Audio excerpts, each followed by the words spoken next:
नमस्कार, स्वागत है आपका जे न्यूज़ में। मैं हूं आपके साथ किरण। उत्तराखंड देवभूमि ट्रक ऑनर्स महासंघ ने ओवरलोडिंग रोकने की अपनी पुरानी मांग को लेकर शासन और प्रशासन को चेतावनी दी है। महासंघ के पदाधिकारियों का कहना है कि प्रशासन के सहयोग के बावजूद ओवरलोडिंग पर काबू नहीं पाया जा सका, जिसके कारण कई हादसों जैसे सल्ट और अल्मोड़ा हादसों में निर्दोष लोगों की जान गई। महासंघ ने आरोप लगाया कि ओवरलोडिंग से सबसे ज्यादा नुकसान ट्रकों से हो रहा है, जबकि प्रशासन बसों और टैक्सियों को जिम्मेदार ठहरा रहा है। महासंघ ने प्रशासन से जल्द पूरे उत्तराखंड में ओवरलोडिंग पर रोक लगाने की मांग की है। साथ ही चेतावनी दी कि अगर उनकी मांगे नहीं मानी गई तो वो आगामी दिनों में पूरे राज्य में हड़ताल करेंगे। ओवरलोडिंग से होने वाली दुर्घटनाओं और सरकारी संपत्ति के नुकसान को रोकने के लिए ये कदम जरूरी है और इसके लिए पूरी जिम्मेदारी शासन प्रशासन की होगी।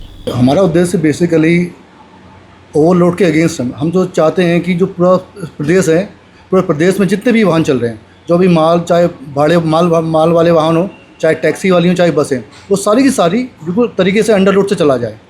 अभी खुद हमने थोड़े टाइम पहले एक हाई कोर्ट में रजिस्टर डाली थी इसी ओवरलोड के अगेंस्ट, तो उसका फेवर भी उसका जो डिसीजन हमारे उस फेवर में आया था। तो इवन माननीय हाई कोर्ट ने उसकी सारी प्रतियाँ ट्रांसपोर्ट कमिश्नर और जितने आरटीओ थे स्टेट के अंदर सारे को प्रतियाँ भेजी थी और इसको स्ट्रिक्टली बैन करवाया था कि इंस्ट्रक्शन दिए थे कि पूरे प्रदेश में ये चीज़ें अंडर लोड चलाई जाएँ। ठीक है, उनसे आरटीओ से, डिपार्टमेंट से जवाब तलब किया गया, तो सब ने बस चालान की कॉपियाँ भेज दी। सर हमने चालान किए, बट जो चालान हुए वो तो लिमिटेड ही। देखो, चालान तो गवर्नमेंट करती है, चालान तो गवर्नमेंट कर रही है, लेकिन देखिए 100 वाहन चल रहे हैं, 100 वाहन ओवरलोड चल रहे हैं। आपने 2 गाड़ियों का ओवरलोड में चालान काट दिया तो वो उससे क्या हुआ बताइए ना। बाकी जो 98 गाड़ियाँ हैं वो तो ओवरलोड चल ही रही है ना। हम तो चाहते हैं कि जितने भी प्रशासन हो, शासन प्रशासन, बिल्कुल जितने भी एग्जिट पॉइंट है यहाँ पे शहर के अंदर, पूरे प्रदेश के अंदर, जहाँ पर जैसे पहाड़ गंतव्य को जाती हैं गाड़ियाँ, तो हर जो एग्जिट पॉइंट होता है, जैसे यहाँ पे काउटधाम है, काउटधाम हो गया, और तुम्हारा चंपावत की जो यहाँ से जाती हैं, टनकपुर हो गया, रामनगर से हो गया, इन सब एग्जिट पॉइंट पे हमेशा 24 आवर्स एक सरकार का नुमाइंदा खड़ा कर दें। भाई ARTO जो चेकिंग करते हैं खड़ी कर 24 आवर्स नहीं कर सकती है गवर्नमेंट चाहे तो आधे घंटे के अंदर पूरे प्रदेश के अंदर ये चीज़ें अंडरलोड हो जाएंगी, अगर गवर्नमेंट की मंशा होगी तो। लेकिन नहीं, गवर्नमेंट की मंशा इससे नहीं, गवर्नमेंट का मतलब तो चालान से वो कि अगर वो चाहते, वो कहते हैं अगर ये चीज़ अंडरलोड हो गया ना तो गवर्नमेंट का बहुत बड़ा राजस्व का नुकसान होता है, चालान के बेसिस पे जो नुकसान होता है। तो इसीलिए गवर्नमेंट तो, सरकार ने खुद इन्हीं नुमाइंदों को एक चालान की कॉपियाँ दे दी हैं, भैया आप चालान काटो, राजस्व इकट्ठा करो, बस हो गया। और जो गाड़ी ओवरलोड चल रही है उन्हें चलने दिया करो।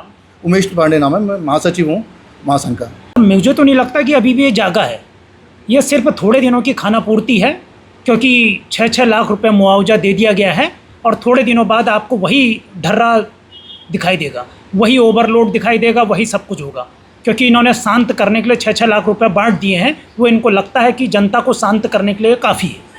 लेकिन अगर हम ये कह रहे हैं कि हमने 1.5 साल से मुहिम चला रखी थी, अगर हमारी उस 1.5 साल की मुहिम ने, अगर हमें शासन और प्रशासन ने पूर्ण सहयोग किया होता तो आज 36 जनों की मौत नहीं होती।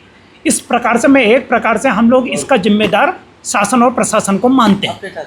अब हम यही चाहते हैं कि जो हमारे द्वारा, जो महासंघ के द्वारा जो इनके समक्ष हमारी मांगें रखी गई हैं, ये उस पर अमल नहीं करते हैं। उसका कारण बस सिर्फ भ्रष्टाचार है। भ्रष्टाचार से को बढ़ावा देने के लिए हमारी मांगों को नहीं माना जा रहा है। हम जबकि ये बार बार कह रहे हैं कि भैया अंडरलोड किया जाए, जो ओवरलोड जा रहा है उस पर जुर्माना लगाया जाए, तो उस पर जुर्माना न लगा करके उसको संरक्षण दिया जा रहा है। क्या नाम आपका? सर मेरा नाम ललित पाठक है। देखिए, आपके माध्यम से हम लोग ये सरकार को कहना चाहते हैं कि जो ओवरलोडिंग की वजह से सल्ट में, मरचुला में जो हादसा हुआ है, बस हादसा हुआ है, जिसमें 36 लोगों की, निर्दोष लोगों की मृत्यु हो गई है, उन परिवारों के प्रति हमारी गहरी संवेदना है। मैं शासन प्रशासन को ये बोलना चाहता हूँ कि वे लोग ये कह रहे हैं कि ओवरलोडिंग की वजह से ये हुआ है और ट्रक, बस में और टैक्सियों में ओवरलोडिंग हो रही है, लेकिन असल मकसद से वो लोग दूर जा रहे हैं। ओवरलोडिंग किसी भी उससे हो, ओवरलोडिंग ही कहलाएगी, चाहे वो ट्रक करे, चाहे वो बस करे, चाहे वो टैक्सी करे, मूल कारण पे नहीं जा रहे लोग। हम लोग पिछले 1.5 साल से इस अभियान को चला रहे हैं और लगातार इस बात को सरकार के माध्यम में रख रहे हैं। प्रशासन से हम लगातार अपनी ओर से हर बार बात कर रहे हैं कि इसे रोका जाए, लेकिन किसी ने हमारी बात को सुना नहीं, अनसुना कर दिया सबने। और आज उसका परिणाम आपको देखने को मिल गया है कि 36 लोग, बेचारे 36 लोग काल के मुंह में समा गए। अभी भी जागने का समय है। मैं मुख्यमंत्री जी से ये मांग करता हूँ कि इस पे सख्त कदम उठाया जाए। जो ओवरलोड ट्रक चल रहे हैं, जिनसे गड्ढे हो रहे हैं, जिनसे ट्रक सड़क टूट रही है, जिनसे पुल टूट रहे हैं, उन पे नकेल कसी जाए। क्योंकि जो ट्रक 10-100 कुंटल माल ले जा सकता है, वो 250 कुंटल माल ले जा रहा है, तो कैसे होगा? रोडें टूटेंगी। मेरा नाम राकेश जोशी। फिलहाल हमारी इस खबर में इतना ही। बाकी की तमाम खबरों के लिए आप देखते रहिए JJ न्यूज़। धन्यवाद।